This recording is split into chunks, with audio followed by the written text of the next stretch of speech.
हवाओं का रुख हमने बदल दिया है, अपनी किस्मत को हासिल कर लिया है। छात्र हित सर्वोपरि की जो व्याख्या है वो हमेशा उत्कृष्ट रही है और उम्मीद करूंगा आप सबका जो प्रेम समय अगर रहा तो निश्चित रूप से इसी को हम आगे जो है बढ़ाते रहेंगे।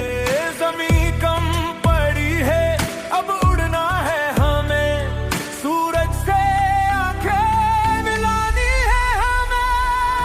तो मां शारदा की वंदना के साथ आज का कार्यक्रम जो है वो अपन विधिवत रूप से प्रारंभ करेंगे, क्योंकि जो मां की दुआ होती है तो बड़ा असर होता है। आपको पता होना चाहिए कि किसी शायर ने लिखा है कि हम कलाकार हैं, सारी कलाएं जानते हैं, बंद मुट्ठी में आवारा हवाएं रखते हैं, क्या बिगाड़ लेगी जमाने की मंद हवा हमारा, क्योंकि हम दामन में माँ की दुआएं रखते हैं, दामन में माँ की दुआएं।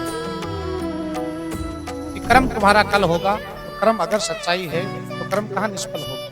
कि लोहा जितना तपता है उतनी ही ताकत भरता है, सोने को जितनी आग लगे उतना खूब निकलता है, हीरे को जितनी धार लगे उतना खूब चमकता है, मिट्टी का बर्तन पकता है तो उन पर खूब खनकता है। सूरज जैसा बनना है तो सूरज जितना तपना होगा, तो नदियों से आदर पाना है तो पर्वत छोड़ निकलना होगा। और हम आदम के बेटे हैं, क्यों सोचें कि राह सरल होगी, आज नहीं तो कल होगा, हर एक संकट का हल होगा एक संकट। इसलिए आप लोग मेहनत करते हैं।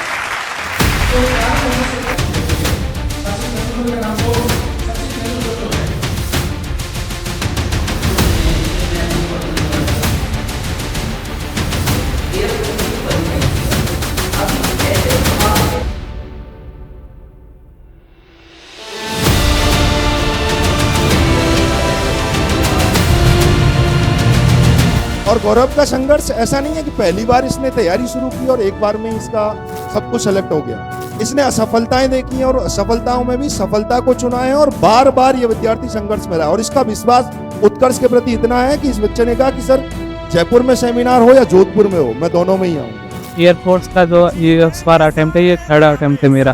फर्स्ट अटेम्प्ट तो मेरा मतलब 0.5 मार्क्स से रह गया, सेकंड में फेज 2 आउट था और थर्ड में ये ग्रीन कार्ड मिल गया। नेवी का दिया था मैंने, नेवी फर्स्ट टाइम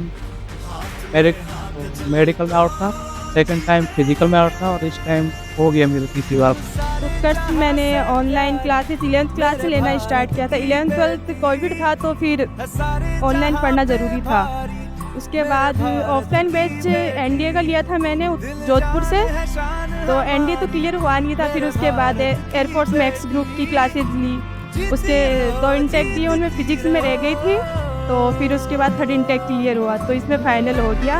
ये आपको अक्षित नाम से एक बच्चा दिख रहा होगा, इसने एनडीए 0125 और एसएसबी का जो पेपर है वो क्लियर किया है। अक्षित ये हमारा टॉपर है बच्चा। और उसके बाद हम आपको और रिजल्ट बता देते हैं। सारे बच्चे जो आप लोगों को दिखाई दे रहे हैं ये आप ही के जैसे मेहनत करने वाले, ये देखो 1st 2nd 7th 8th और 9th। वो कहते हैं ना हाथ कंगन को हार सी क्या, पढ़े लिखे को फारसी क्या, तो यही बात है कि हम रिजल्ट दिखाते हैं, हम रिजल्ट बताते हैं, पढ़ाते हैं हर कोई है, पर उत्कर्ष क्लास जो रिजल्ट देता है वो सब जानते हैं, सबके सामने होता है। मिलकर मेहनत करते हैं तो रिजल्ट कुछ ऐसा दिखाई देता है।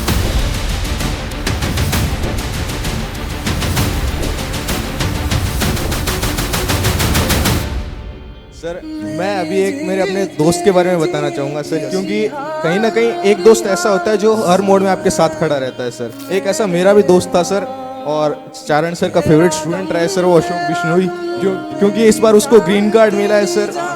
हाँ, क्योंकि सर वो जब मैं तैयारी करता था ना और हमारा बैच पूरा हो गया था तो मैं घर पे आ गया था।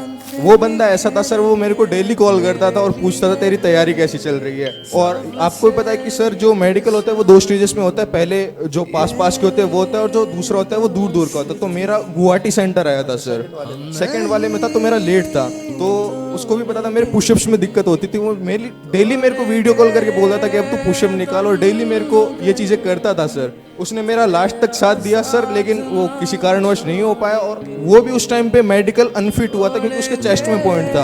और इस बार उसको ग्रीन कार्ड मिल गया सर, और इस वाले में निश्चित रूप से हमें भी मिल जाएगा सर। तो air force X group, Y group, XY both, navy, SSR, MR, ये सारे बैच सुबह 7 बजे से 1 अप्रैल को प्रारंभ होंगे, जिसका एडमिशन 22 तारीख बाद प्रारंभ हो जाएगा। टारगेट बैच सुबह 7 बजे से प्रारंभ होगा और ये दोपहर 2 बजे से, क्योंकि स्कूलिंग वाले बच्चे भी हमारे साथ इसमें होते हैं।